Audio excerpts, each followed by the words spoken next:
Hello to all. Class 12th. आज हम start कर रहे हैं unit first physics.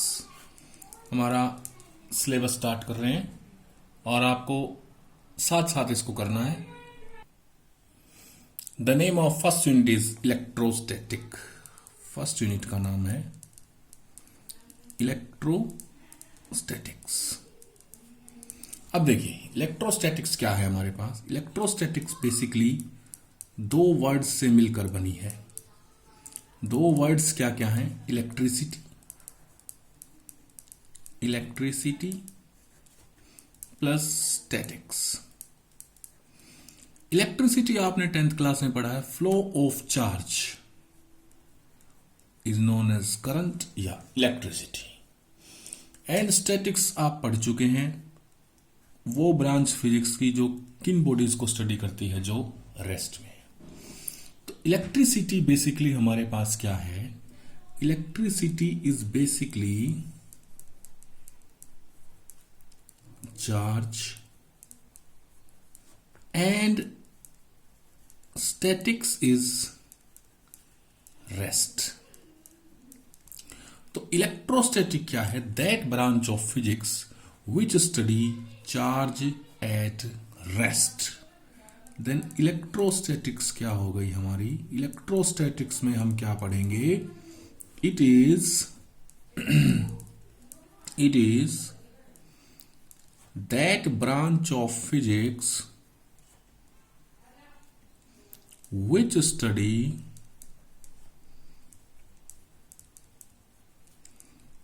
study charge at rest। जो चार्ज एट रेस्ट को स्टडी करती है वो हमारी बॉडी क्या कहलाती है? वो हमारी ब्रांच फिजिक्स की क्या कहलाती है? इलेक्ट्रोस्टैटिक्स। क्लियर है? चलिए अब हमारे पास क्या है? What is the charge. Charge क्या है ये समझना है हमें। What is the charge? चलिए चार्ज क्या है सिंपल डेफिनेशन में करते हैं हम। इट इज दैट समथिंग, ये वो कुछ है which is acquired by a body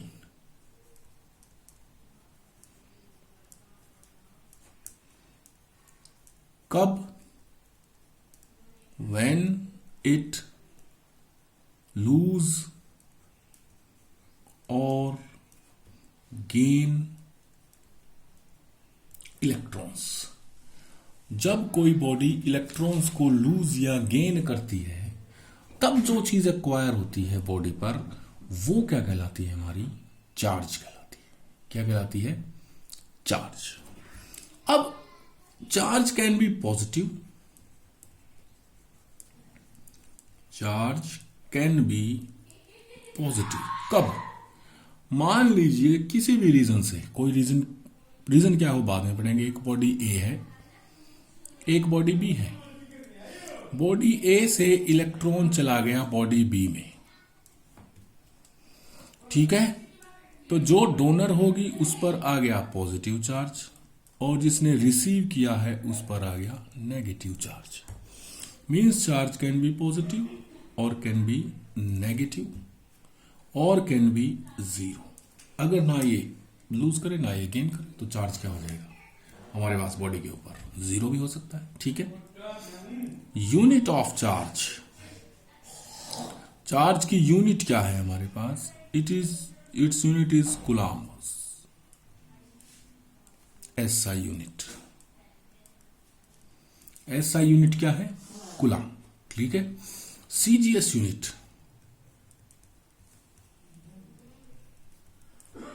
stat coulomb. CGS unit क्या है? Statcoulomb. ठीक है? And 1 coulomb is equal to 3 into में 10⁻⁹ स्टैट कूलम्ब। 1 कूलम्ब किसके बराबर होगा? 10⁻³ 3 गुना में 10 की पावर 9 स्टैट कूलाम के बराबर होगा। ठीक है, charge is denoted by Q, charge को Q से डिनोट करते हैं। अब एक बॉडी पर चार्ज क्यों आता है या कैसे हम किसी बॉडी पर चार्ज ला सकते हैं, इसका क्या तरीका है, इसका एक अलग अलग तरीके हैं किसी बॉडी को चार्ज करने के। Method of charging a body, ये क्या है हमारे पास, ध्यान से देखेंगे हम। Method of charging a body,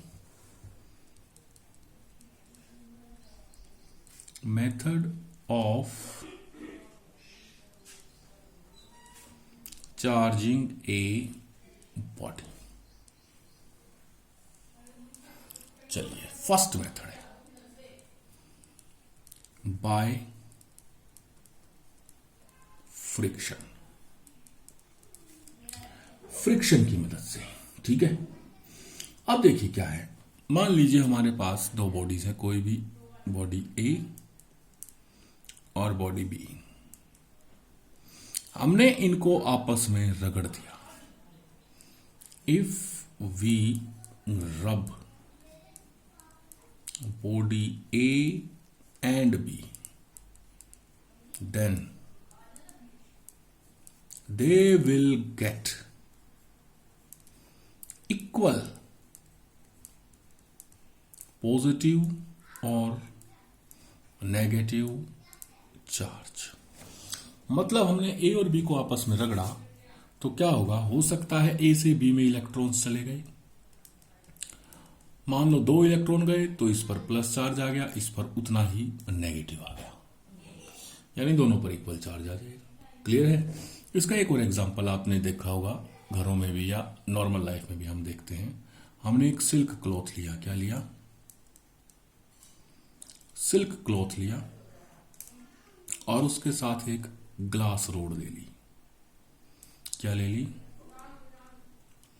glass rod, silk cloth.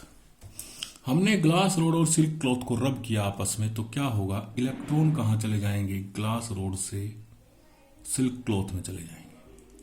Silk cloth पे आ जाएगा नेगेटिव चार्ज और ग्लास रोड पे आ जाएगा पॉजिटिव चार्ज। ठीक है, व्हेन वी रब glass rod with silk cloth, then positive charge will be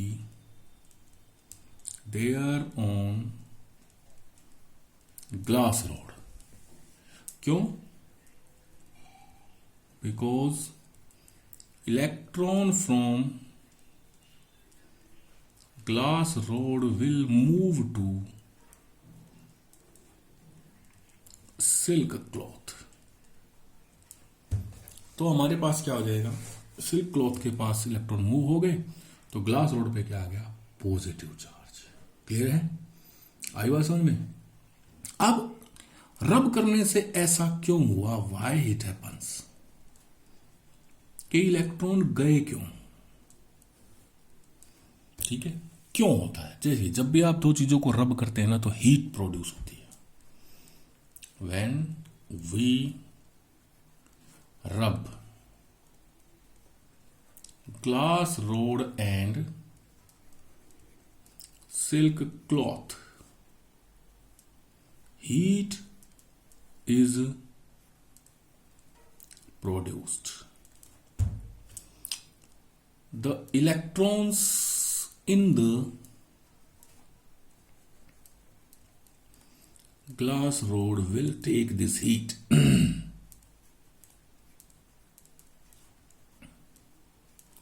and eject or transfer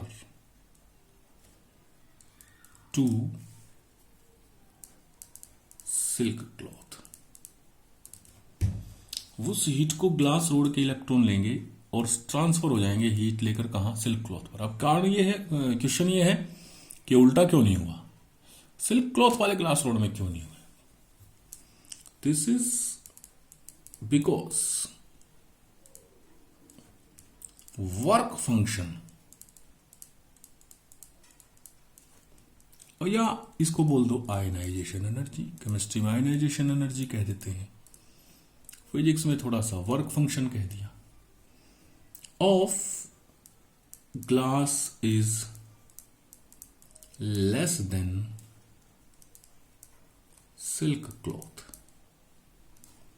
मतलब क्या है, जब हमने ग्लास रोड और सिल्क क्लॉथ को आपस में क्या किया है, रब किया है हमने, तो क्या हुआ है, मान लीजिए एनर्जी निकली 10 जूल, ग्लास की आयनाइजेशन एनर्जी मान लीजिए 8 जूल और सिल्क क्लॉथ की आयनाइजेशन एनर्जी है 15 joule.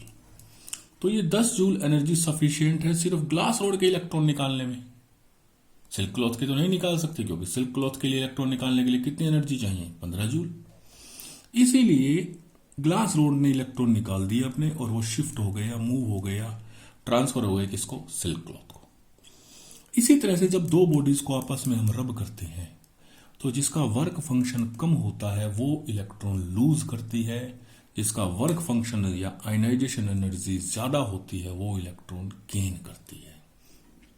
So that object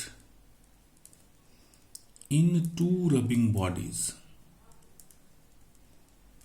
which are rubbed, जिनको रब किया गया है, वो ऑब्जेक्ट इलेक्ट्रॉन लूज करेगा। That object in two rubbing bodies which are the two bodies which are rubbed will lose electron whose work function or ionization energy is less, जिसका work function या ionization energy क्या होगी, कम होगी, वही body क्या करेगी, electron को loose करेगी, उस पर पॉजिटिव चार्ज आएगा और दूसरी बॉडी पर नेगेटिव चार्ज आएगा। तो एक तरीका तो है आपके पास, by rubbing the two bodies we can get charged, हम एक बॉडी पर चार्ज ला सकते हैं, ठीक है। दूसरा तरीका है हमारे पास charging by induction. What is the second way? Second way is charging by induction, या इसको बोलते हैं by electrostatic induction.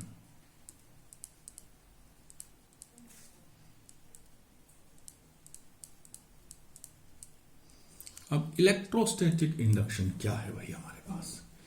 Electrostatic induction है हमारे पास कि हम एक चार्ज बॉडी लेते हैं, मान लीजिए this is a charge body, ले लीजिए, इस पर पॉजिटिव चार्ज है,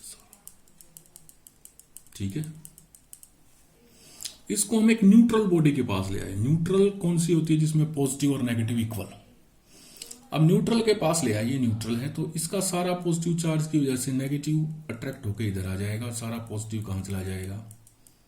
इधर चला जाएगा। क्लियर हुआ है? यही है। अब हमने नेक्स्ट स्टेप में क्या कर दिया? इसको अर्थ कर दिया, यानी ये सारा पॉजिटिव चार्ज इस वायर से होता हुआ अर्थ हो जाएगा। तो इस बॉडी पर क्या रह गया? नेगेटिव चार्ज रह गया पूरी पर, यानी ये क्या हो गई? नेगेटिवली चार्ज हो गई। ये क्या हो गई? Negatively charge. तो हम क्या कर सकते हैं, इस तरह से भी किसी बॉडी को, इसको बोलते हैं चार्जिंग बाय इलेक्ट्रोस्टैटिक इंडक्शन, ठीक है। एक और एग्जांपल देखते हैं। मान लीजिए ये बॉडी न्यूट्रल है, इस पर कोई चार्ज नहीं है, इस पर चार्ज है 2 कूलम। क्या है? 2 कूलम। मैंने इसको इसके साथ टच किया, ये लीजिए टच कर दिया और फिर अलग अलग रख दिया। अगर आप ऐसे टच करके अलग अलग रख देंगे तो दोनों पर कितना कितना चार्ज आ जाएगा? 1 कूलम ईच। ये भी चार्जिंग बाय इंडक्शन का ही एक तरीका है, ठीक है ना। तो इंड्यूस चार्ज ज्यादा भी हो सकता है, कम भी हो सकता है, किसके? जो बॉडी उसको चार्ज कर रही है उसके, ठीक है। Clear? So if a body have charge Q, एक बॉडी पर Q चार्ज है, मान लीजिए ये बॉडी है, वही हमारे पास तरीका ये रहा। इस पर कितना चार्ज है?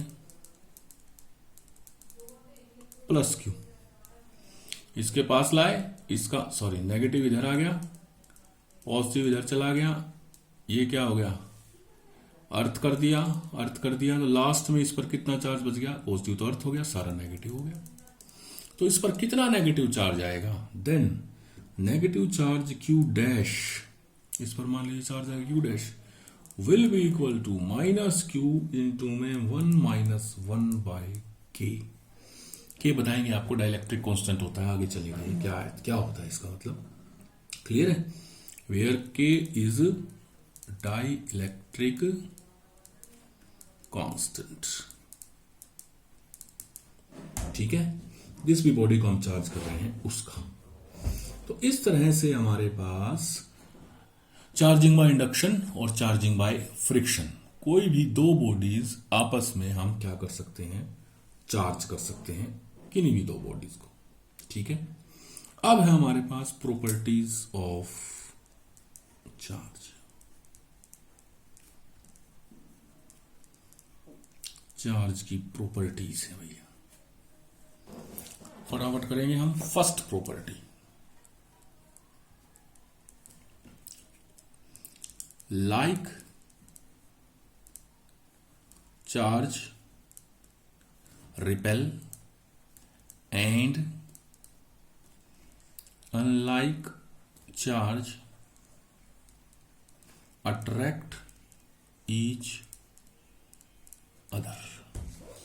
एक जैसे चार्ज रिपेल करेंगे और ऑपोजिट चार्ज अट्रैक्ट करेंगे। फॉर एग्जांपल पॉजिटिव पॉजिटिव, ये रिपेल करेंगे, पॉजिटिव नेगेटिव, ये एक दूसरे को क्या करेंगे? अट्रैक्ट करेंगे। तो लाइक चार्ज रिपेल करेंगे, अनलाइक चार्ज एक दूसरे को अट्रैक्ट करेंगे। सेकंड प्रॉपर्टी क्या है भाई? Charge is additive. It means क्या है? The charge can be added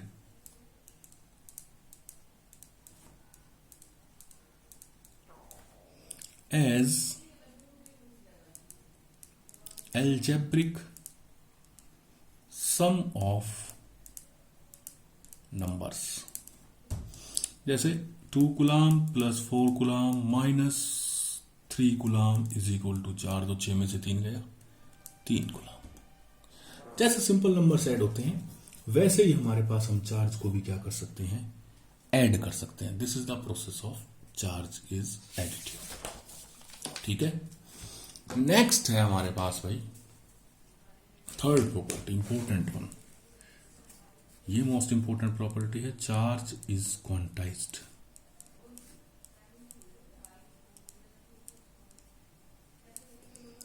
charge is quantized का क्या मीनिंग है? According to this, total charge on a body will be the integral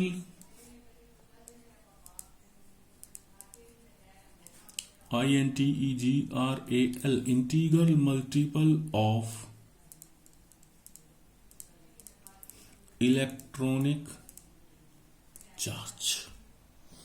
यानी किसी भी बॉडी पर टोटल चार्ज होगा Q is equal to plus minus NE। यहां N is equal to integer है, ठीक है, एंड E क्या है? इलेक्ट्रॉनिक चार्ज, यानी चार्ज ऑन 1 इलेक्ट्रॉन। कितना होता है 1 इलेक्ट्रॉन पर चार्ज? 1.6 इंटू में 10⁻⁻19 कूलाम। इसका क्या मतलब है? मान लीजिए हमारे पास दो बॉडीज हैं, एक A एक B। ए से इलेक्ट्रिक एक इलेक्ट्रॉन इधर गया, एक इलेक्ट्रॉन, तो ए पर आ गया प्लस 1.6 गुणा में 10 की पावर -19 कूलम, और बी पर आ गया -1.6 इंटू में 10⁻⁻19 कूलम। इसको हम लिख सकते हैं +1e, इसको हम लिखेंगे -1e। n तो हो गया नंबर और e हो गया इलेक्ट्रॉनिक चार्ज, यानी इस बॉडी पर +1e चार्ज, इस पर -1e। अगर ऐसे ऐसे 6 इलेक्ट्रॉन गए, सेकेंड, थर्ड, फोर्थ, फिफ्थ और सिक्स, तो इस पर तो हो गया +6e, इस पर हो गया -6e। यानी कोई बॉडी जितने इलेक्ट्रॉन छोड़ेगी उतना प्लस में e चार्ज, e टाइम्स, जितने इलेक्ट्रॉन लेगी उतना माइनस में e टाइम्स चार्ज हो जाएगा बॉडी पर। क्लियर है? So Q is equal to ±NE। Third भैया, चार्ज इज कंजर्व्ड।